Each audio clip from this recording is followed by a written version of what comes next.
This podcast is dedicated to the Ukrainian resistance. We know that the Russian forces have set a goal to leave Ukrainians without light, water, and heat. They want to destroy all the critical services, and especially those in relation with electricity, heat, and water. So they try, in fact, by this way to terrorize the Ukrainian people and to pressure them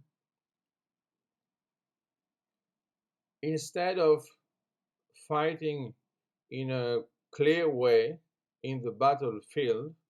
They use this method in violation of the laws of war as a terrorist organization.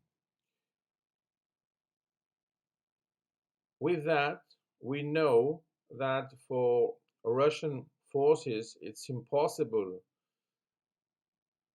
to get a result in a classical way. So they use the problem of energy in their strategy. And for us, it's important to understand that the two are related. That's why very often we can say that strategy and energy are, in fact, the foundation of the defense of a country. And now we can see it clearly with Ukraine. So let's think a little bit more about that. The Ukrainian people has the energy of its defense. It's due to ethics, in fact. So they want to stay at home. They don't want to abandon their country. On the other side, we have Russian forces which try to push them out of the country and to force them to be, in fact, the slave of Russia. So our position is clear. It's impossible to let Ukrainian people alone. So we have to help them in many ways. By the way, it's important to know that even if the Russian forces are using missiles against Ukraine, in fact, the majority of them are intercepted by the air defense forces of Ukraine.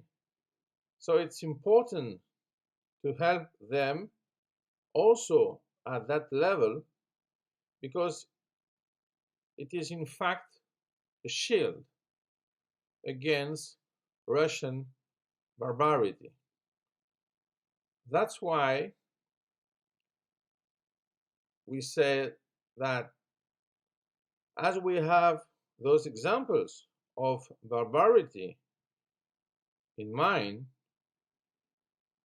we should do more for Ukrainian people as European and, of course, American, because Ukraine has to be a free country. We don't want any more any slave of the system of Russia. We don't want any more this barbarity in Europe. So we have to fight against it, and we have to win.